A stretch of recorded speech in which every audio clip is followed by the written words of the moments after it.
వసుదేవసుతం దేవం కంసచాణూరమర్దనం దేవకీ పరమానందం కృష్ణం వందే జగద్గురుం.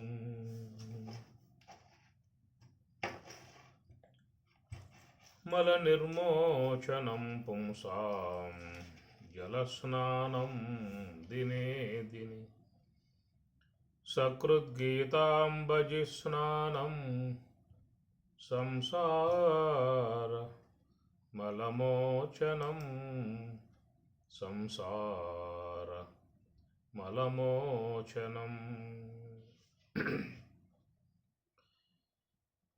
ఉత్తర గీత 2వ అధ్యాయము 36వ శ్లోకము. అహం బ్రహ్మేతి మాం ధ్యాయేత్ ఏకాగ్రమనసా సకృతు సర్వం తరతి పాప్మానం కల్పకోటి శతైః కృతం. అహం బ్రహ్మ ఇతి మాం ధ్యాయేత్ మాం నన్ను. అహం బ్రహ్మ ఇతి అహం నేను, బ్రహ్మ బ్రహ్మమును, ఇతి అని ఏకాగ్ర మనసా సకృత్ మనస్సుని ఏకాగ్రపరచి ఎవరు ధ్యానమును చేస్తూ ఉంటారో, ధ్యాయేత్తు ధ్యానం చేస్తూ ఉంటారో, సర్వం తరతి పాప్మానం కల్పకోటి శతైః కృతం. కల్పకోటి శతైః 100 కోట్ల కల్పముల పర్యంతం చేసినటువంటి పాపమంతయు కూడా తొలగిపోతుంది. తరతి దాటిపోతూ ఉన్నారు. పరమాత్మ ఇక్కడ ధ్యానానికి ముఖ్యంగా ఒక అంశాన్ని ప్రతిపాదన చేస్తూ ఉన్నారు. ధ్యానం దానికి ఉన్నటువంటి గొప్పతనం ఇది ఇక్కడ మీకు రాబోయే శ్లోకాలలో స్పష్టముగా గోచరిస్తుంది. అహం బ్రహ్మ ఇతి మాం ధ్యాయేత్ మాం నన్ను, అహం బ్రహ్మ నేను బ్రహ్మమును అన్న భావనతో మాం ధ్యాయేత్ నన్ను ధ్యానించాలి అన్నాడు.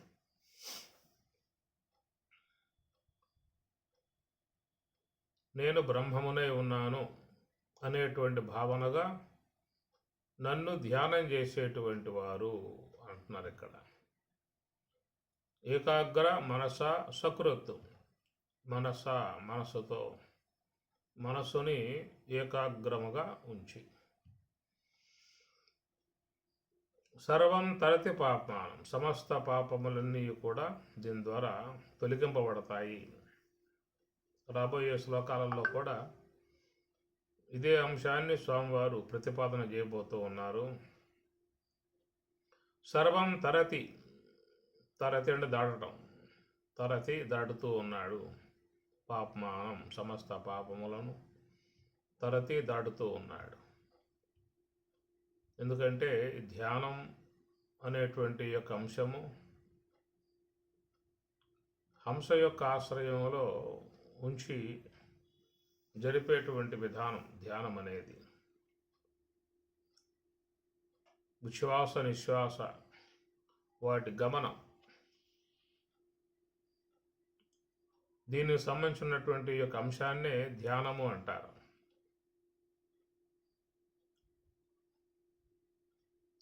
ధ్యానం నిర్విషయం మనః స్కందోపనిషత్తు. ధ్యానం నిర్విషయం మనః మనస్సులో ఏ సంకల్పము లేకుండా ఉండటమే ధ్యానము అన్నారు. అంటే ధ్యాన స్థితి రావాలని చెప్పనంటే శ్వాస ఆశ్రయించక తప్పదు. ఎందుకంటే ఈ మనస్సు అనేది ఇంద్రియాలతో సంబంధం పడటం అనేటువంటిది అలవాటై ఉన్నది. శ్రోత్రం చక్షుస్పర్శనంచ రసనం ఘ్రాణమేవ చ అధిష్టాయ మనశ్చాయం విషయాన్ ఉపసేవతే. విషయాన్ ఉపసేవతే, వాట్లను సేవించేటువంటి విషయములతో మనస్సుకి ఎప్పుడూ కూడా ఒక సంబంధం అనేటువంటిది ఏర్పడి ఉన్నది. ఎందుకంటే మనస్సు అనేది ప్రధానంగా ఇంద్రియాల ఆశ్రయంలోనే ఉంటుంది. తొలి నుంచి అనగా ఎంతో కాలం నుండి లేదా ఎన్నో జన్మల నుండి ఈ మనస్సు అనేది ఇంద్రియాలతో సంబంధం కలిగి ఉండటం అనేటువంటిది ఈనాటి విధానం కాదు. అనేక జన్మలుగా మనస్సులో కొనసాగుతున్నటువంటి ఒక ప్రక్రియ, అనుశ్యోతముగా సాగుతున్నటువంటి ఒక విధానం. అందువల్ల ఈ మనస్సు ఇంద్రియాలు తత్సంబంధమై ఉన్న విషయాలు. ఎందుకంటే మనస్సులో చాలా వరకు ఇంద్రియాల ద్వారా వచ్చినటువంటి ముద్రలు, సంస్కారాలు అనేవి ప్రధానంగా ఉన్నాయి మనస్సు లోపల. కాబట్టి ఆ సంస్కారముల వాటి ప్రభావాలకు గురై తిరిగి మరలా మనస్సు ఇంద్రియాల ద్వారా విషయముల వైపుకు పోవటం అనేటువంటిది జరుగుతూ ఉన్నది. ఇది ప్రధానంగా ఉన్నటువంటి అంశం. ఇప్పటిది కాదు కదా, అనేక జన్మలుగా సంస్కారాలు చేరి ఉన్నాయి. తిరిగి మరలా సంస్కారాలు మనస్సుని ఆయా విషయాల వైపుకి తీసుకుపోబడుతున్నటువంటి అంశం ఇది. అందువల్ల ఈ ధ్యానం అనేటువంటి అంశం ఎక్కడ ఏమాత్రం లేదు. ఈ ధ్యానం అనేటువంటిది ఈశ్వరానుగ్రహం లేదా గురువు యొక్క అనుగ్రహం. ఆ ఈశ్వరుడే గురువు యొక్క రూపంలో వచ్చి కూడా బోధిస్తున్న అంశము. శివుడు గురు రూపమున వచ్చి చెప్పకున్నా నవ్యతర భోగి శ్రీ సదానందయోగి.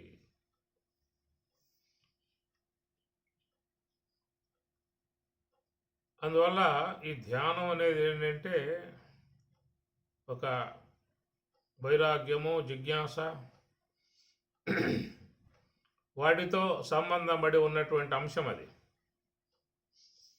జన్మతః స్వాభావికముగా ఎవరికి కూడా ధ్యానం అనేది రాదు.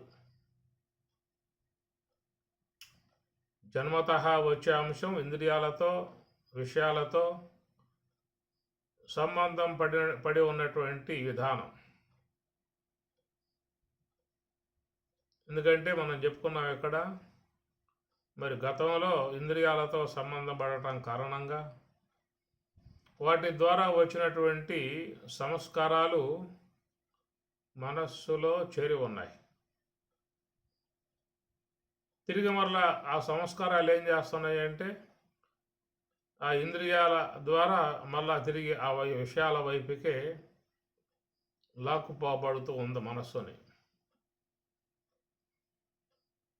ఈ విధంగా మరి అలవాటు స్వాభావికముగా మారి మనస్సు అనేది ఈ విషయ వ్యవహారముల యందే ఉంటున్నటువంటి పరిస్థితి. ఇక్కడ స్వామివారు ఈ ధ్యానం అనేటువంటి యొక్క అంశాన్ని లేవనెత్తుతూ సర్వం తరతి పాపానం, సమస్త పాపాల నుంచి బయటపడే పరిస్థితి అని చెప్పి అంటూ ఉన్నారు. తరతి అంటే దాటటం, సమస్త పాపరాశి నుండి విముక్తి ఏర్పడుతుంది అన్నాడు. ఎందుకంటే పాపములు అనేటువంటివి సంస్కారాలన్నీ కూడా మనస్సులో చేరి ఉన్న సంస్కారాలు. పాపములు, పుణ్యములు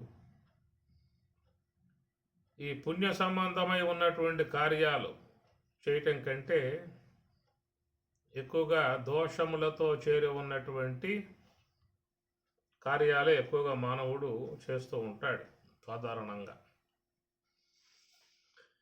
ఏదో రూపకంగా మనస్సులోకి వచ్చి పడతా ఉంది ఈ పాప సముదాయం.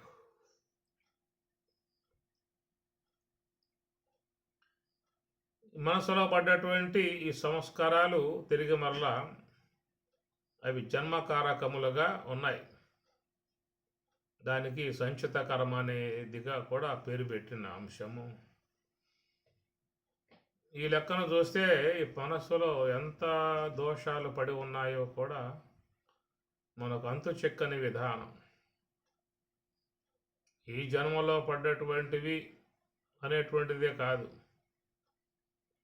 అనేక జన్మలుగా పడుతున్నటువంటి సంస్కారాలు, అనేక జన్మలు అనేటువంటి విషయంలో కూడా చాలా వరకు ఒక సందేహమే మనసు లోపల మెదులుతూ ఉంటుంది. ఏమన్ని జన్మలు ఉన్నాయా? అన్ని జన్మలైతే మనమేమైనా వస్తూ ఉన్నామా? బహుశా ఈ జన్మతోనే మన ఈ జీవన విధానం ఆరంభమైందేమో అనేది ఆలోచనలు మానవుని యందు పుటకరించే అవకాశం ఉన్నది. కానీ శాస్త్రం చెప్పేటువంటి యొక్క మాటను విశ్వసించాలి అన్నది పరమాత్మ చెప్పే మాట. అనేక జన్మలు అనేటువంటిది భగవద్గీత బోధిస్తూ ఉన్నది. అనేక జన్మ సంసిద్ధ అని పరమాత్మ అన్నాడు. బహూనాం జన్మనాం అంతే, బహూనాం జన్మనాం. కనుక ఈ జన్మల యొక్క సంబంధమై ఉన్న అంశాన్ని భగవద్గీత చాలా ప్రగాఢంగా చెప్పుకొస్తూ ఉన్నది. అయితే మానవుని యందు ఒక అవిశ్వాసం చేరి ఉండటం అనేది అది సహజం. అనగా సందేహించటం అని చెప్పేసి. సందేహించడం గల కారణం ఏంటంటే అనుభవంలోకి రాని అంశం కాబట్టి. అనుభవంలోకి రాని అంశాలన్నీ కూడా సందేహిస్తూ ఉంటాడు. అయితే మరి మరణము అనేది మనకి అనుభవంలోకి రాలేదు కదా, ఎందుకు విశ్వసిస్తూ ఉన్నాం అంటే మన కళ్ళ ముందు చాలామంది పోతా ఉన్నారు. మన కళ్ళ ముందు ఎంతోమంది, మన ఇంట్లో వాళ్ళు, బయట వాళ్ళు, వీళ్ళు బంధువులు, అయిన వాళ్ళు కాని వాళ్ళు, వరుస బట్టి అందరూ కూడా పోతున్న అంశం చూశాం కాబట్టి మనకు కూడా సావు అనేది తథ్యం. అనుభవంలోకి వచ్చిన అంశం కాదు, ప్రత్యక్షంగా చూస్తున్నాం లోకంలో. అయితే మళ్ళా ఈ దేహం సాధించిన తర్వాత మళ్ళా పుట్టబోతున్నావు అనే విషయం కాడ మాత్రం సందేహమే ఉంటుంది. ఎంత శాస్త్రాన్ని అధ్యయనం చేసినా కానీ ఓ పక్క సందేహం అనేటువంటిదే మెదులుతూ ఉండేటువంటి పరిస్థితి. ఈ జన్మలు అనేటువంటివి చాలా సిద్ధాంతాలు కూడా తోసిపుచ్చాయి. ఇదే మొదటి పుట్టుగా, ఇదే లాస్టు, ఇక మళ్ళా పుట్టబోయేది లేదు అనేవి కూడా కొన్ని సిద్ధాంతాలు ప్రతిపాదన చేస్తూ ఉన్నాయి. వాటిని నమ్మి ఆ మార్గంలో పోతున్న వాళ్ళు కూడా చాలామంది ఉన్నారు. కానీ మరలా పుట్టుక అనేటువంటి అంశాలని ఉపనిషత్తులు, భగవద్గీత ప్రగాఢంగా బోధిస్తూ ఉన్నాయి. ఉపనిషత్తులు, భగవద్గీతను ప్రామాణికంగా తీసుకున్నటువంటి వాళ్ళు కూడా ఆ ప్రతిపాదన వాళ్ళు కూడా చేసుకొస్తూ ఉన్నారు. అందువల్ల ఈ జన్మ పరంపరలు అనేటువంటి ఉన్నాయి. జాతస్య హి ధ్రువో మృత్యు అని పరమాత్మ అన్నాడు. జాతస్య పుట్టిన వానికి, మృత్యు మరణం, ధ్రువం నిశ్చయం.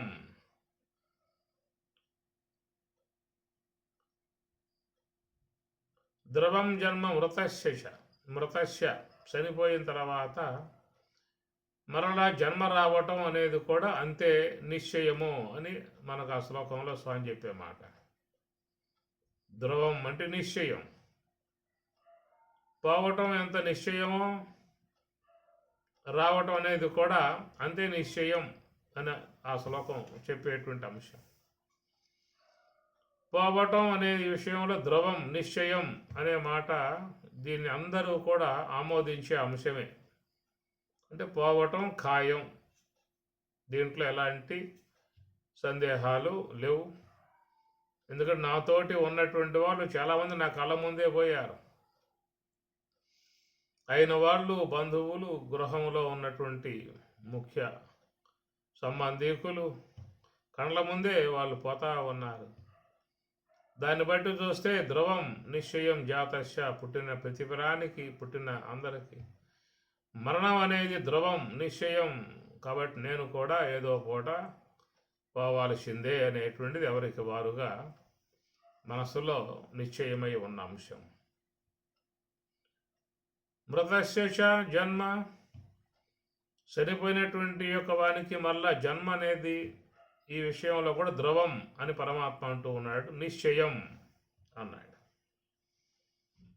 అయితే నిశ్చయం అనేటువంటి మాట ఈశ్వరుడు తనకున్నటువంటి పరిధి, తనకున్నటువంటి సృష్టి యొక్క క్రమం, తాను చేస్తున్నటువంటి యొక్క పరిణామ విధానాలు పూర్ణముగా ఈశ్వరునికి అవగాహనలో ఉన్న అంశం కాబట్టి ఆయన ధ్రువం అనే మాట నిశ్చయముగా చెప్తూ ఉన్నాడు. అయితే అంత ధ్రువం అనేటువంటి యొక్క అంశము లోకంలో మానవులకు ఉండదు. ఏదో శాస్త్రం విషయంలో ఒక మమ్మిక అనేది కలిగి ఉన్న ఒక్కొక్క సందర్భంలో ఎక్కడ రాబోతాంలే అబ్బా, ఎంతమంది పోలా, ఎవడొచ్చాడు లోకంలో చెప్పింది. కాబట్టి పోవటం అనేది పోవటం అవుతుంది, మళ్ళీ రావటం అనేది ఏముంటుందిలే అనేది కూడా సందేశించే అవకాశాలు అక్కడ ఉంటాయి. కానీ ఈశ్వరుడు మాత్రం ధ్రువం అనే పదం చెప్పేశాడు. మృతస్య, చనిపోయినటువంటి వాడికి జన్మ ధ్రువం, అంతే నిశ్చయం. పోవటం ఎంత నిశ్చయమై ఉన్నదో రావటం కూడా అంతే నిశ్చయమై ఉన్నది అనే మాట అన్నాడు.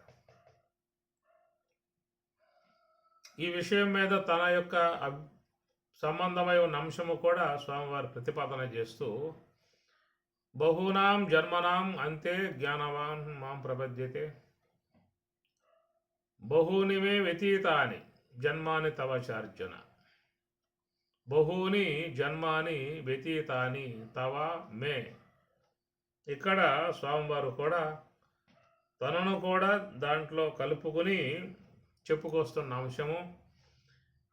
తవ నీకు, మే నాకు, బహూని జన్మాని అనేక జన్మలు వ్యతీతాని గడిచాయి అంటూ ఉన్నాడు. కాబట్టి ఈ విషయంలో జీవుడు, సామాన్య వ్యక్తి సందేహం కలిగే ఉంటాడు. కానీ పరమాత్మ ఏమన్నాడు అంటే తాని అహం వేద త్వం నవేత్త, అనేక జన్మలు అనేటువంటి విషయంలో త్వం నవేత్త, నీకు తెలియదయా, నాకు తెలుసు అన్నాడు. ఎవరైనా లోకంలో ఒక తెలిసిన అంశాన్ని బాహాటంగా చెబుతారు, ధైర్యంగా చెబుతారు, సంకోచం సందేహం లేకుండా చెప్పేస్తారు. మనం కూడా ఏదన్నా చూసాము అంటే దృఢంగా చెబుతాం కదా. ఇట్లా మన అనుభవంలోకి ఏవైతే వస్తాయో అది నా కంటి ద్వారా వచ్చేవి కానీ, చెవి ద్వారా వచ్చేవి కానీ, నాలుక ద్వారా వచ్చేవి కానీ, అనుభవంలోకి వచ్చినవన్నీ కూడా దృఢంగా చెబుతాం మనం. ఎందుకంటే అది అనుభవంలో ఉన్న అంశం. కంటితో చూసినప్పుడు అది దృఢం, చెవితో విన్నప్పుడు దృఢం. కాబట్టి ప్రకారంగా అనుభవంలోకి వచ్చి ఉన్న అంశాలు కాబట్టి మనం దృఢంగా మాట్లాడతాం. అయితే తవ నీకు, మే నాకు జన్మాని వ్యతీతాని, బహూని జన్మ వ్యతీతాని అనేటువంటి యొక్క మాట విషయంలో మనం అంత గట్టిగా చెప్పలేం. కానీ పరమాత్మ ఆ విషయాన్ని దృఢంగా చెబుతూ ఉన్నాడు. కారణం ఏమిటని చెప్పానంటే తవ నీకు, మే నాకు, ఇద్దరికి ఉన్నటువంటి తేడా ఏమిటంటే అహం వేద త్వం నవేత్త, నీకు తెలియదయా నాకు తెలుసు అన్నాడు. ఎందుకంటే ఆయన ఈశ్వరుడు కాబట్టి ఆయనకు భూత భవిష్యత్తు వర్తమాన ఇవన్నీ కూడా ఆయన అనుభవంలో ఉంటాయి. మనకు భూతకాల సంబంధమై ఉన్న అంశము తప్ప భవిష్యత్ కాలం యొక్క విషయం మనకు తెలియదు. మనకు ఈ జన్మలో వరకే భూతకాలం కూడా మనకు ఊహ వచ్చినప్పటి నుంచి ఏం జరిగాయో మన కళ్ళ ముందు ఏ ఏ అనుబంధాలు కలిగి ఉన్నాయో అవన్నీ కూడా మనకు తెలుస్తూ ఉంటాయి. అది ఈ దేహంలోకి వచ్చినప్పటి నుంచి, అది కూడా తెలివి వచ్చినప్పటి నుంచి, ఈ దేహంలో రాకముందు ఉన్నటువంటిది ఆ విషయాన్ని ఈశ్వరుడు అహం వేద నాకు తెలుసు అన్నాడు. త్వం నవేత్త, నీకు తెలియదు.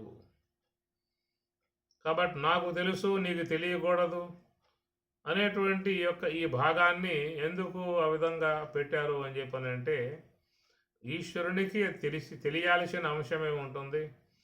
జీవునికి ఈ విషయంలో మరి ఆ తెలియటం అనేటువంటి దాన్ని లేకుండా చేయటం అనేది చాలా వరకు వానికి ఒక మానసిక స్థైర్యాన్ని ఇవ్వటానికి అవకాశం ఉంటుంది. ఎందుకంటే పరమాత్మకు లాగా మనకు కూడా త్వం నవేత్త అహం వేద అన్నట్లుగా నీకు కూడా తెలుసు, నీకు కూడా తెలిసే విధానమే అనే విషయంలో కనుక అది అంశాన్ని కలగజేసినట్లయితే మాత్రం చాలామంది ఈ విషయంలో మరి బాధపడే పరిస్థితి కూడా ఏర్పడుతుంది. ఎందుకంటే గత జన్మలు ఏవి గడిచావో అవన్నీ కూడా అహం వేద అని పరమాత్మ అంటూ ఉన్నాడు. నాకు తెలుసు నాకు తెలుసు అని చెప్పంటూ, త్వం నవేత్త, నీకు తెలియదు. ఆ తెలియకుండా చేసేటువంటి విషయంలో కూడా ఏమిటంటే వానికి తృప్తికరమై ఉన్నటువంటి జీవితాన్ని జీవించడానికి అవకాశం ఉంటుంది. కానీ గతంలో ఏం జరిగిందో, గత జన్మలో ఏం జరిగిందో అనేటువంటివన్నీ కూడా మస్తిష్కంలో మెదిలాయి అని చెప్పానంటే వర్తమాన జీవితం అంతా కూడా వాడికి దుర్భరమై గోచరించే అవకాశం ఉంటుంది. జీవించలేడు. గతంలో ఏం జరిగింది, ఏం చేసింది అవి తెలిస్తే వీడు తన జీవనం తృప్తికరంగా జీవించలేడు. అది ఈశ్వరునికి తెలుసు కదా అంటే ఆయన దివ్య జన్మ కర్మచ మే దివ్యం ఏవం యో వేతి తత్వతః. ఆయన జన్మ దివ్యం, ఆయన కర్మ దివ్యం, ఆయన యొక్క విధానం అంతా దివ్యం. దివ్యమై ఉన్నది కాబట్టి, భవ్యమై ఉన్నది కాబట్టి ఆయనకు తెలిసినప్పటికి కూడా దానివల్ల ఆయనకు ఇబ్బంది లేదు. కానీ మన జన్మలు ఎలా గడిచాయో అవన్నీ కనుక మన కళ్ళ ముందుకు వచ్చి నిలబడ్డాయా అని చెప్పనంటే ఆ పరిస్థితి ఎట్లా ఉంటుందో అది ఊహించుకునే విధానం దారుణం. అందువల్ల మీకు గమనిస్తే అక్కడ పరమాత్మ ఆ తేడా చూపించాడు. నీకు నాకు అనేక జన్మలు గడిచాయా, అలాంటి ఆ విషయాలలో నీకు ఎలాంటి అవగాహన అనేది లేదు, నాకు మాత్రం అవగాహన ఉన్నది అనే విషయాల్లో కూడా మరి అక్కడ సారస్వతం స్వామివారు తనకు తెలిసిన అంశముగా తాను చెబుతూ ఉన్నాడు. జీవులకు వాళ్ళకేమి తెలియదనే అంశాన్ని ఆయన బోధిస్తూ ఉన్నాడు. కాబట్టి దీన్ని బట్టి చూస్తే బహుని జన్మాని వ్యతీతాని తవ మే, నీకు నాకు. కాబట్టి ఈ విషయంలో మనకు సందేహమే ఉంటుంది. ఆయన నిర్ధారితంగా చెప్పుకొస్తూ ఉన్నాడు. సందేహం ఉండటం కారణం ఏంటంటే అవిద్యాబద్ధులమై ఉన్నాం, అజ్ఞానాభరణం అనేది ఉన్నది. ఈ జన్మ వరకు గతం జ్ఞాపకం వచ్చే అంశమే తప్ప గత దేహాలలో ఉన్న అనుభవాలు జ్ఞాపకం వచ్చే విధానాలు ఆయన గారు మరుగు చేసేసాడు. ఆ జ్ఞాపకాలు మరుగు చేసినా కానీ తత్సంబంధమైన సంస్కారాలు మనస్సులో చేరి ఉన్నాయి. ఆ మనస్సులో చేరి ఉన్నటువంటి యొక్క భాగాలన్నీ ఇక్కడ ఈయన గారు సర్వం పాప్మానం తరతి, సర్వం పాప్మానం, అనేక కల్పకోటి శతై కృతం అని అంటూ ఉన్నాడు. కల్పకోటి, కోటి కల్పములు ఈ సంఖ్య వేయాలన్నా కానీ చాలా ఇబ్బందికర పరిస్థితే. ఒకవేళ మీకేమన్నా లెక్కల్లో బాగా గనులే ఉన్నట్లయితే కల్పకోటి శతైహి అనేది ఏమిటో కొంచెం మీరు ఆ పుస్తకం తీసుకుని కలం పట్టుకుని ఎన్ని వస్తాయో చూడండి ఒకసారి. కల్పకోటి శతైహి, శత అంటే 100, శతైహి అంటే తృతీయ భక్తి బహువచనం, వందల కొలది. కల్ప కోటి శతైహి, వందల కొలది కల్పములు అనే అర్థం. కృతం, నీ లెక్కన మనం ఎంతకాలంగా వస్తున్నాం అనే విషయం అర్థమవుతుంది మనకి, ఊహకు వస్తుంది. కల్పకోటి శతైహి అనే కల్పముల పర్యంతం ఈ జీవుడు మరి విశ్వంలో ఈ కాలమానములో ప్రయాణం చేస్తున్నాడనేది మనకు అర్థమవుతుంది ఇక్కడ. కాబట్టి పరమాత్మ కూడా భగవద్గీతలో చెప్పే మాటల మీద విశ్వాసాన్ని ఉంచండి అని అంటూ ఉన్నాడు. అజ్ఞశ్చ శ్రద్ధదానశ్చ సంశయాత్మ వినశ్యతి. అజ్ఞానంతో మరి ఆ యొక్క సంశయం కలిగి ఉన్నావు అంటే దానివల్ల నీవు ప్రమాదంలో పడతావు అని చెప్పి అంటూ ఉన్నాడు. కాబట్టి నువ్వు విశ్వసించు, ఇది విశ్వాసంలో భాగం. మరి విశ్వసించు అనే విషయం చెప్పక ఉండగా ఏదో కాదు చూపిస్తే పోతుంది కదా. మాకు అనుభవంలో కనుక కలిగితే మా మనసులో దృఢంగా ఉంటే ఆ భావాలేకేదో నువ్వు పదే పదే పదే పదే చెప్పి విశ్వసించు అంటే ఎన్నిసార్లు చెప్తే విశ్వసించాలి మేము? అదేదో ఆ విశ్వాసం అనేది ఏదో ప్రత్యక్షంగా గోచరింపజేయిస్తే మేము కూడా ఆ విషయంలో ఒక దృఢభావం కలిగి ఇంకా కొంచెం ఏదన్నా మంచిగా పోయే అవకాశాలు ఉంటాయి అనేటువంటి విధానం. మానవునికి ఎప్పుడు కూడా ఇదే భావం ఉంటుంది, నాకు చూపించు, నాకు అనుభవంలోకి తెచ్చి తీసుకురా, అప్పుడే నేను నమ్ముతాను అనేటువంటిది. కానీ భగవంతుడు అన్ని అనుభవాలు ఇవ్వడు. ఎంతవరకు వానికి అవసరమై ఉంటుందో అంతవరకే తప్ప అన్ని అనుభవాలను ఆయన గారు ఇచ్చే అవకాశాలుగా లేవు.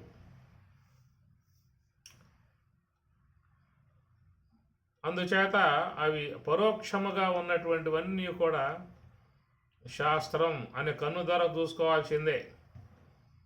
సర్వస్వ లోచనం శాస్త్రం అన్నాడు. అంటే మన ఇంద్రియాలకు గోచరించేటువంటి పరిధిలో మనం జీవిస్తూ ఉన్నాము.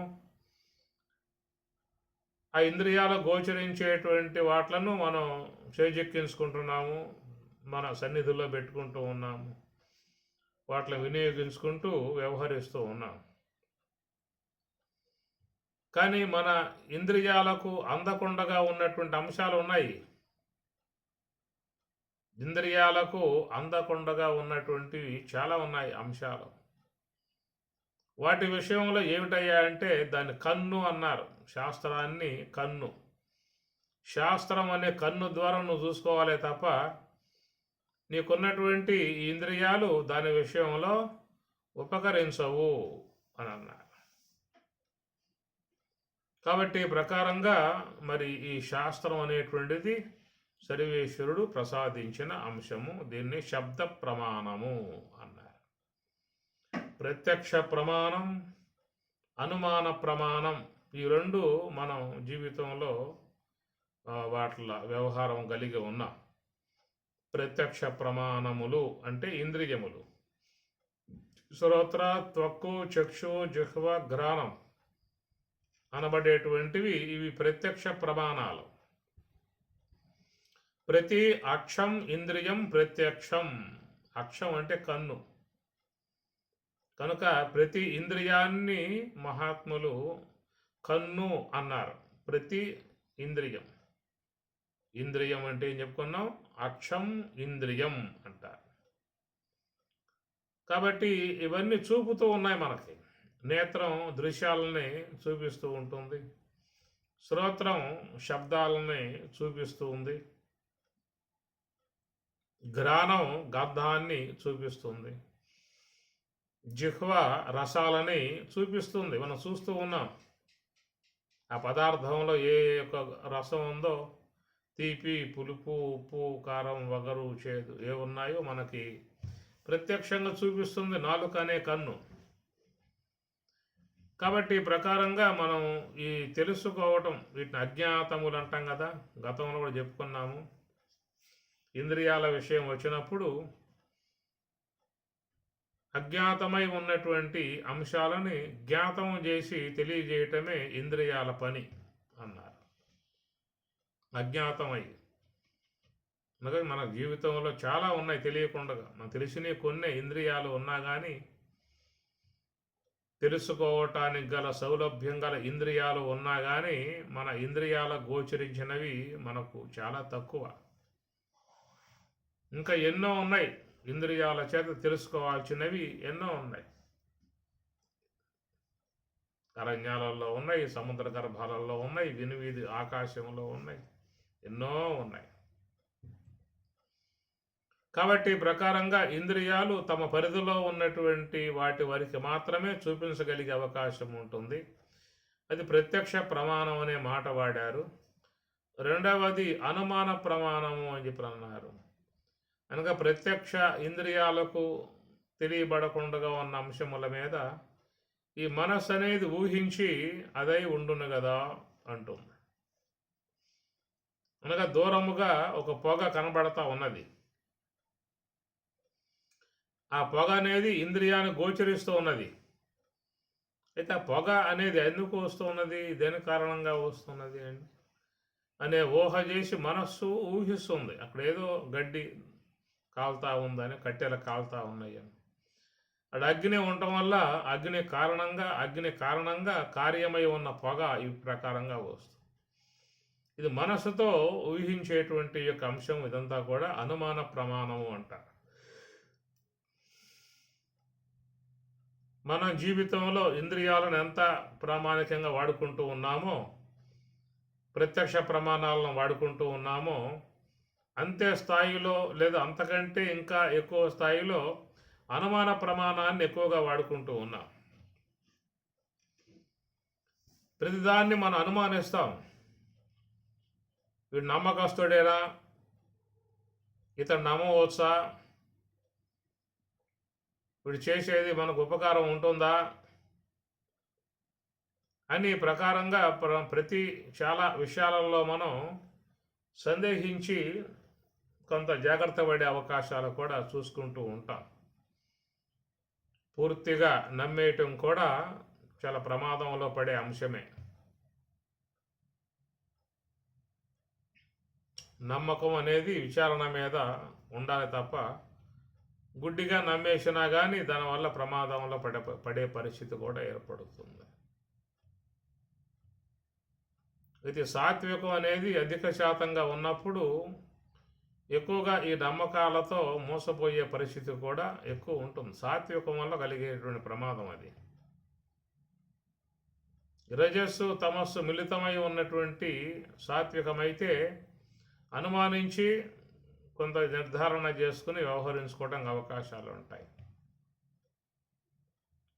కనుక ఈ సాత్వికం అనేది కూడా చాలా ఇబ్బందికర పరిస్థితే వ్యవహారంలో. కాబట్టి ప్రకారంగా మరి ఇంద్రియాల అధీనంలోకి వచ్చినటువంటి వాట్లను మనం తెలుసుకుని వ్యవహరిస్తూ ఉన్నాం. ఇంద్రియ పరిధికి రాకుండా ఉన్నటువంటి ఆ విషయాలలో మనస్సుతో ఊహించి ఆ ఊహ ద్వారా గ్రహించుకునే అంశాలని అనుమాన ప్రమాణం అనేది లోకంలో చాలామంది ఈ అంశాన్ని వాడుకుంటూ ఉన్నారు. ముఖ్యంగా వ్యాపార పరంగా ఉన్నటువంటి వాళ్ళు అనుమాన ప్రమాణాన్ని ఎక్కువగా వాడుకుంటారు. ఈ వ్యవహారాలలో కలిగి ఉన్నటువంటి వారు చాలామంది అనుమాన ప్రమాణాన్ని ఎక్కువగా వాడుకుంటూ ఉంటారు. సందేహించి ఆ తర్వాత దానిని నిర్ధారణ చేసుకుని వ్యవహరించుకుంటూ ఉంటారు. కాబట్టి ఇట్లాగ అనుమాన ప్రమాణం అనబడేటువంటిది కూడా ఎక్కువ మంది వాడుకోవడం జరుగుతూ ఉన్నది. మూడవది శబ్ద ప్రమాణము అన్నారు. ప్రత్యక్ష అనుమాన ఆగమాని ప్రమాణాన్ని అని పతంజలి చెప్పినటువంటి అంశము. కనుక మూడవది శబ్ద ప్రమాణము అన్నారు. శబ్ద ప్రమాణం అంటే ఆప్తవాక్యం లేదా వేదవాక్యం. శబ్ద ప్రమాణం అంటే ఒక వ్యక్తి ఒక విషయం చెప్పినప్పుడు ఆ విషయం మీద మనం నమ్మకాన్ని ఉంచుతాం. ఇది కూడా శబ్ద ప్రమాణమే. కేవలం వేదం అంతా లెక్క కాకుండా పోయినా వ్యవహారంలో కూడా మనం ఒక మాట విన్నాము అంటే ఆ మాట వాస్తవం అనే విధానాలుగా కూడా నమ్ముతాం మనం. శబ్ద ప్రమాణం వ్యవహారంలో కూడా ఉన్నది. అయితే పారమార్థిక విషయంలోకి వచ్చినప్పుడు దాన్ని వేదవాక్యం, శబ్ద ప్రమాణం. దాని సర్వస్వ లోచనం శాస్త్రం. కనుక లోచనమే కన్ను, అదొక శాస్త్రం. అదొక ఇంద్రియం. ఎట్లా నేత్రం ద్వారా దృశ్యాలు, శ్రోత్రం ద్వారా శబ్దాలు, నాలుక ద్వారా రుచులు తెలుసుకుంటూ ఉన్నామో అట్లా శాస్త్రం ద్వారా మన ఇంద్రియాలకు అందకుండగా ఉన్నటువంటి మరొక అంశాన్ని తెలుసుకోవటానికి ఆ కన్ను మనకు ఉపకరిస్తుంది. ఉపనిషత్తులు అనేటువంటి కన్ను కనుక లేకపోయినట్లయితే మనకి ఈ ఆత్మ అని, బ్రహ్మము అని, పునర్జన్మ అని ఇలాంటి ఏవి కూడా మనకు లేవు. మన దగ్గర ఏం లేదు. మన దగ్గర ఏ పదాలు లేవు. ఎందుకంటే ఈ వాడబడే పదాలన్నీ కూడా వేదం నుంచి వచ్చాయి. ఆ వేదం ఈశ్వర ప్రోక్తము అన్నారు. కాబట్టి ప్రకారంగా మన ఇంద్రియాలకు అందకుండగా మరి విశ్వాంతరాలలో ఉన్నటువంటి అంశాలను ఎలికితీసి మనకు పరోక్ష జ్ఞానంగా కలగజేసే విధానముగా ఉన్నవన్నీ కూడా శబ్ద ప్రమాణము. అయితే శబ్ద ప్రమాణం అనే విషయం వచ్చినప్పుడు ప్రధానంగా భగవద్గీత, ఉపనిషత్తులు, బ్రహ్మసూత్రములు అనేటువంటి 3 చెప్పుకొచ్చారు. ఈ శబ్దము అనే విషయం చూసినట్లయితే ఇంకా చాలా అంశాలతో చేరి ఉన్న గ్రంథాలు ఉన్నాయి. తర్వాత కాలంలో వచ్చినటువంటి ఏవైతే మత సంబంధమై ఉన్న అంశాలు ఉన్నాయో అవి కూడా శబ్ద ప్రమాణమే. ఖురాన్ షరీఫ్ అది కూడా శబ్ద ప్రమాణంగా వాళ్ళు తీసుకుంటూ ఉన్నారు. అట్లనే బైబుల్ దాన్ని శబ్ద ప్రమాణంగా వాళ్ళు తీసుకుంటూ ఉన్నారు. ఈ ప్రకారంగా ఏ సాంప్రదాయాలు అయితే ఉన్నాయో వాళ్ళకు సంబంధించినటువంటి శబ్దాలని ప్రామాణికంగా తీసుకుంటూ ఉన్నారు. అనేక సాంప్రదాయాలు ఉన్నాయి. సంస్కృతి సాంప్రదాయం అన్నారు. కాబట్టి వాళ్ళ యొక్క మాటలు వాళ్ళ పరిధిలో అవి సాగుతూ ఉంటాయి. ఒకరికి మరొకరికి సంబంధాలు ఉండవు. అట్లా మనం లోకంలో ఉన్నటువంటి చాలా సాంప్రదాయాలు మీరు గమనించండి. వీళ్ళు చెప్పేది వాళ్ళు చెప్పరు, వాళ్ళు చెప్పేది వీళ్ళు చెప్పరు. అట్లా జైనం ఉందనుకోండి, వాళ్ళు చెప్పే పదాలు వేరు. బౌద్ధం వాళ్ళు చెప్పే పదాలు వేరు. శాక్తేయం వాళ్ళు చెప్పే విధానాలు వేరు. క్రైస్తవం వాళ్ళు చెప్పే విధానాలు వేరు. ఇస్లామిక్ వాళ్ళు చెప్పే పదాలు ఇవన్నీ కూడా శబ్ద సంబంధమైన అంశాల్లో చేరతాయి. కానీ ఎవరి యొక్క శబ్దాలను విశ్లేషిస్తారో వాళ్ళు ఆ మార్గాలని అవలంబిస్తూ ఉన్నారు. అట్లా అనుసరించేటువంటి విధానాల నుంచి మనకి లోకంలో ఈ మత సంబంధమై ఉన్నటువంటి అంశాలు గోచరిస్తూ ఉన్నాయి. తర్వాత కాలంలో కూడా చాలామంది కొత్త కొత్త పదజాలాలని తీసుకొచ్చి అవి గ్రంథస్థం చేసి ప్రింట్ వేసి ఒక ప్రచార మాధ్యమంగా పెట్టుకొని వాళ్ళు తీసుకుపోతూ ఉన్న పరిస్థితి. ఇటీవల కాలంలో అనేకమైనటువంటి సిద్ధాంతాలు కూడా సంతరించుకుని అవి కూడా గ్రంథాలని రచించుకుని వాళ్ళ యొక్క మార్గాన్ని వాళ్ళ సూచించిన మార్గాన్ని బోధించే విధానంగా వస్తూ ఉంటే ఆ మార్గంలో ఎంతోమంది కలిసి ప్రయాణం చేస్తున్న పరిస్థితి కూడా ఏర్పడుతూ ఉన్నది. వందలు, వేలు, లక్షల్లో కూడా ఈనాడు ఉన్నారు. జైన మతం కానీ, సిక్కు మతం కానీ, బౌద్ధ మతం కానీ, ఇలాంటి క్రైస్తవం అని చెప్పని, మరి ఈనాడు బ్రహ్మకుమారి అని చెప్పని. కనుక ఎవరికి ఉండేటువంటి పదజాలం వాళ్ళకున్నది, ఎవరికి ఉండే గ్రంథాలు వాళ్ళకున్నాయి, ఎవరికి ఉండేటువంటి విశ్వాసాలు వాళ్ళకున్నాయి, ఎవరు చేసే బోధలు వాళ్ళు చేసుకునే విధానంగా ఉన్నది. కాబట్టి ప్రకారంగా శబ్ద బ్రహ్మము, శబ్దము, శబ్ద ప్రమాణము అనేది తీసుకున్నప్పుడు మరి ఏది ఏది ముఖ్యంగా ఏ శబ్దములు, ఎవరు బోధించే శబ్దములు మనకి ప్రామాణికమై ఉన్నాయి అనేటువంటి విషయాల మీద కొంత విజ్ఞత కలిగి ఉన్నవారు, కొంత ఆలోచన ఉన్నటువంటి వారు, అవి వాస్తవ అవాస్తవాలనేటువంటి ఒక సత్య శోధన కలిగి ఉన్నటువంటి వారు వాటి విషయాలలో కొంత వాళ్ళు ఒక ప్రయోగాత్మకముగా ప్రయత్నముగా పోయే పరిస్థితి ఉన్నది. అట్లాగా స్వతంత్రించి వాటి యొక్క వాస్తవాల విషయాలు పరిశీలించుకుంటూ పోయేటువంటి వారు కొంచెం వాటి యొక్క మాయలలో పడకుండగా, వాటికి చిక్కుపడకుండగా వాళ్ళు నిలబడి సత్య మార్గంలో పోయేటానికి వాళ్ళు కొంత వాళ్ళ విచారణ దోహదపడుతుంది. కానీ చాలామంది అంత లెక్క ఆలోచించరు. తమ పరిధికి వచ్చినటువంటి అంశాన్ని పూర్తిగా దాన్ని విశ్లేషించే పరిస్థితి ఏర్పడుతుంది. ఎందుకంటే వాళ్ళు పదజాలం వాడినప్పుడు వినేటువంటి వాళ్ళల్లో ఇవి ఎప్పుడు గతంలో ఇన్ని ఉండలేదు కాబట్టి, ఉపనిషత్తులు గీత వాటి పరిచయం లేదు కనుక వాళ్ళు కొత్తగా ఉన్నటువంటి వారు కాబట్టి వాళ్ళకి ఏ యొక్క పదాలు చేరతాయో ఆ పదాలలో వాళ్ళకి ఒక విశ్వాసము, నమ్మకము అనేది కలుగుతుంది. ఆ తర్వాత కాలంలో అతడు ఆ మత సంబంధమై ఉన్నటువంటి రూపంగా మారిపోతాడు. వాళ్ళు ఎలాంటి ఒక చిహ్నాలు, ఎలాంటి విధానాలు ఏర్పాటు చేశారో అలాంటి ఆకారంగా వానికి వచ్చేస్తుంది. ఇక పోను దాంట్లో బాగా పదజాలాన్ని వింటూ దాంట్లో నడుచుకుంటూ పోయే కొద్దీ అతనిలో మనస్తత్వం బాగా దృఢపడుతుంది, ప్రబలమవుతుంది. అది యో శ్రద్ధస్స ఏవ సహా. కనుక వాళ్ళు ఏ యొక్క శ్రద్ధను వహిస్తారో ఆ శ్రద్ధావంతులుగానే వాళ్ళు అయిపోయే పరిస్థితి ఏర్పడుతుంది. ఆ విధముగా వాళ్ళు చాలా కాలం పాటు పదాలు విని, ఆ యొక్క చెప్పే శబ్దాలు విని మనసంతా ఆ విధంగా తయారైపోయిన తర్వాత ఇక వాళ్ళు అట్లాగే దాంట్లోనే ఉండిపోవటమే తప్ప దానికంటే భిన్నముగా ఆలోచన చేయగలిగే శక్తి వాళ్ళకి ఉండదేక. దాన్ని కూరుకుపోతారు. దాని నుంచి బయటపడాలని చెప్పాలంటే కూడా అంత తేలికైనటువంటిది కాదు. కాబట్టి వాళ్ళు ఆ విధంగా దాంట్లో ఆ స్వాభావికముగా వాళ్ళ ప్రవృత్తి వచ్చేస్తుంది. ఒక ఇస్లామిక్ వ్యక్తిని పట్టుకొని అయ్యా నువ్వు పోతున్న మార్గం తప్పురా అని చెప్పి అనండి, అది పట్టుకు బాగుతాడు. అట్లా క్రైస్తవ విధానంగా పోయేటువంటి యొక్క వాళ్ళని పట్టుకొని నువ్వు పోతున్న మార్గం తప్పు అని చెప్పి అన్నావు అనుకో, వాళ్ళు పట్టుకు బాగుతారు. ఇలాగా అవే కాదు, ఇక్కడ ఎన్నో ఉన్నాయి. ఇప్పుడు వైష్ణవంలో పోతూ ఉన్నారు.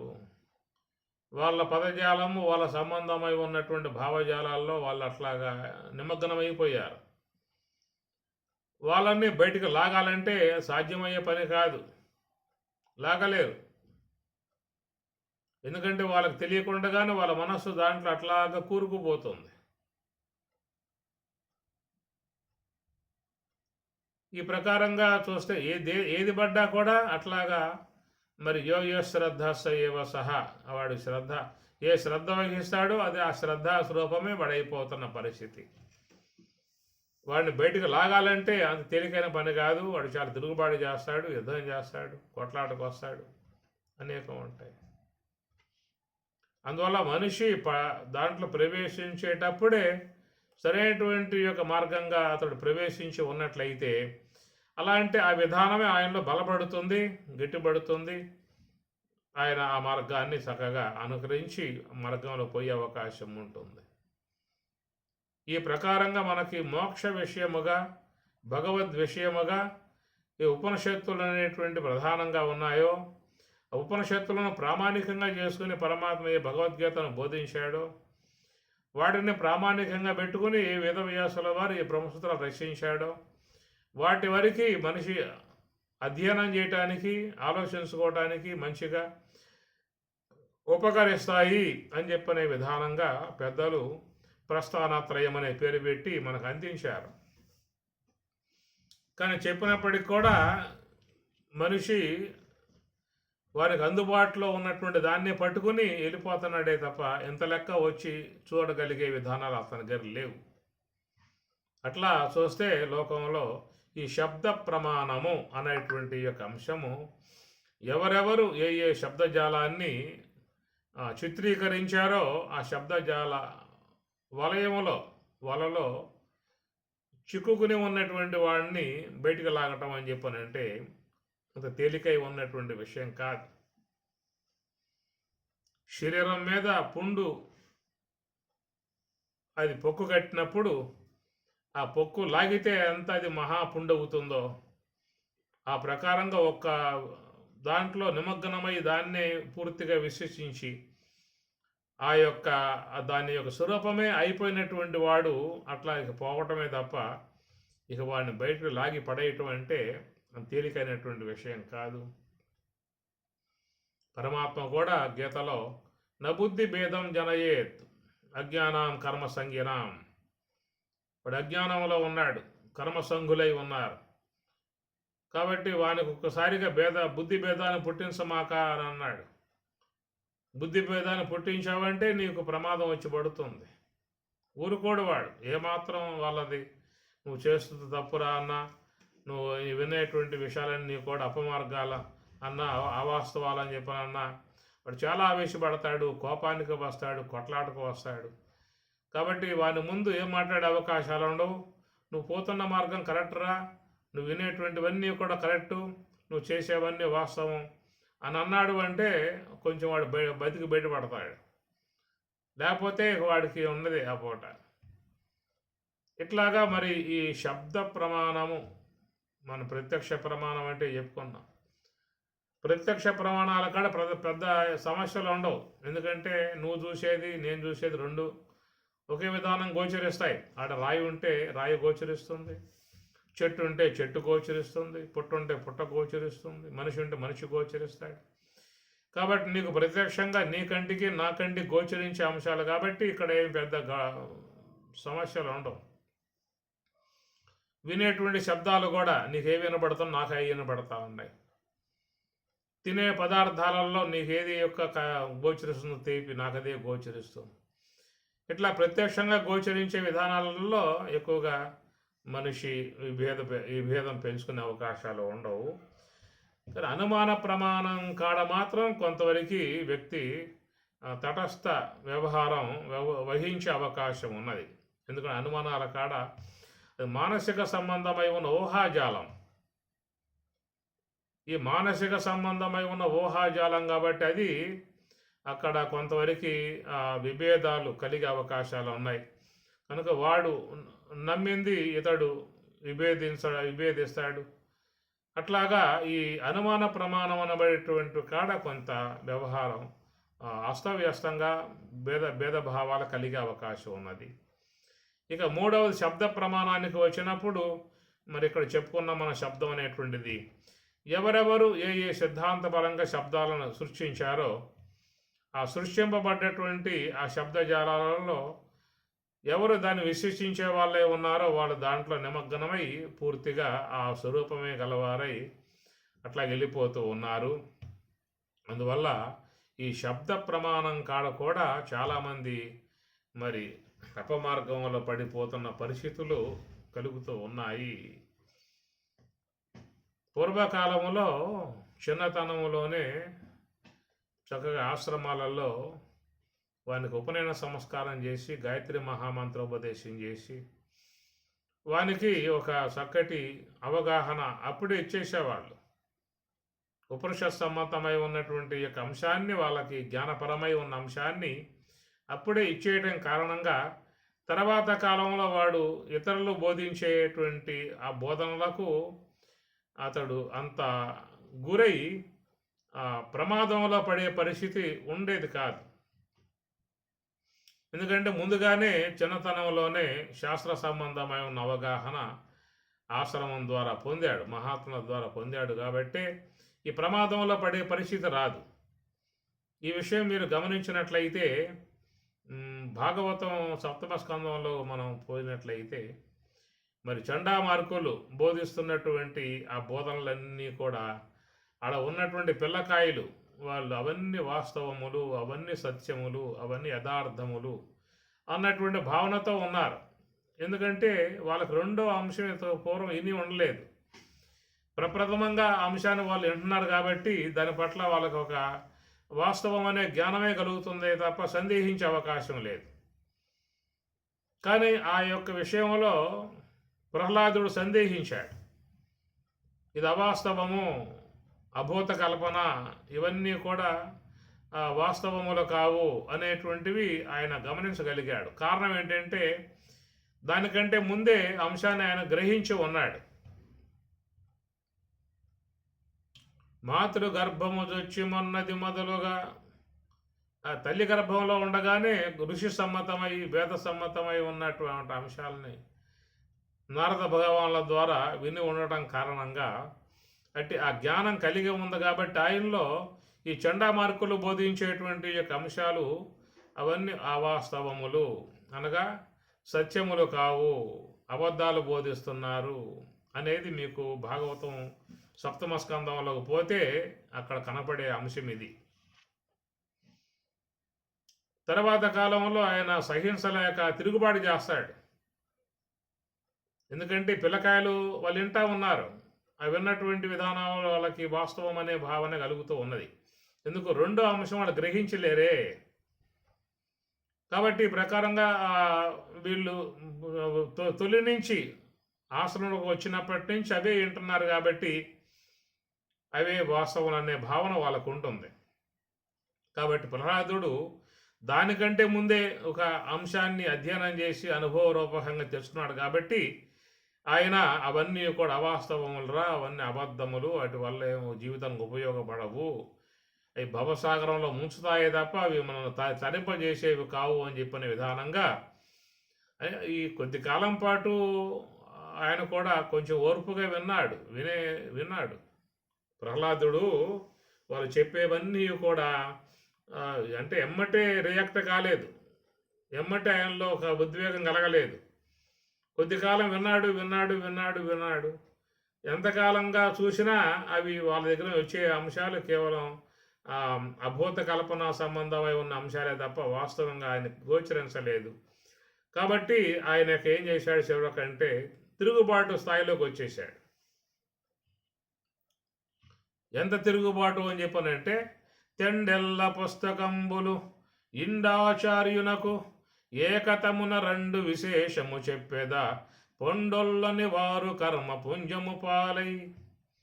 తెండెల్ల పుస్తకంబులు ఇండు ఆచార్యునకు, అయ్యా మీ వద్ద ఏవైతే ఉన్నాయో పుస్తకాలు అవన్నీ కూడా వాళ్ళకి అప్పచెప్పేయండి, మనకు అవసరం లేదు. కాబట్టి మీకు నేను వాస్తవాన్ని బోధిస్తాను, సత్యాన్ని బోధిస్తాను, నా వద్దకు రండి. పొండొల్లని వారు కర్మ పుంజము పాలై, ఎవరైతే నేను చెప్పే మాటల మీద విశ్వాసం లేకుండా పోతుందో వాళ్ళు పోండి, మీ కర్మ అనే విధానంగా అంటాడు. ఇంకా కూడా ఆయన ఊరుకోల, ఇంకా కొంచెం స్వరం పెంచాడు. గురుడు క్రూరుడు దుశ్శీలత నర్ధకల్పనలు చేసేటి గ్రాహ్యము కాదు, శాస్త్రమేమేలిరింగించదన్ వినిన మీకు నిరంతర భద్రమయ్యేడిన్. గురుడు క్రూరుడు, ఎందుకంటే ఆయనకున్న అనుభవం, ఆయన పోతున్నటువంటి మార్గం, తను గ్రహించిన సత్యం, అవి ఎంతగా ప్రగాఢంగా ఆయనలో ఉందో గమనించవచ్చు ఈ పదాలను బట్టి చూసినట్లయితే. అందువల్ల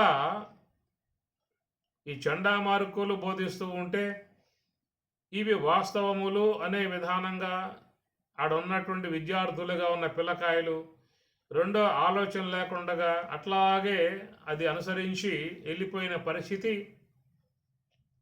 ఈనాడు సమాజంలో ఎంతమంది అలాగా పోతున్నారో గమనించుకోవాలి.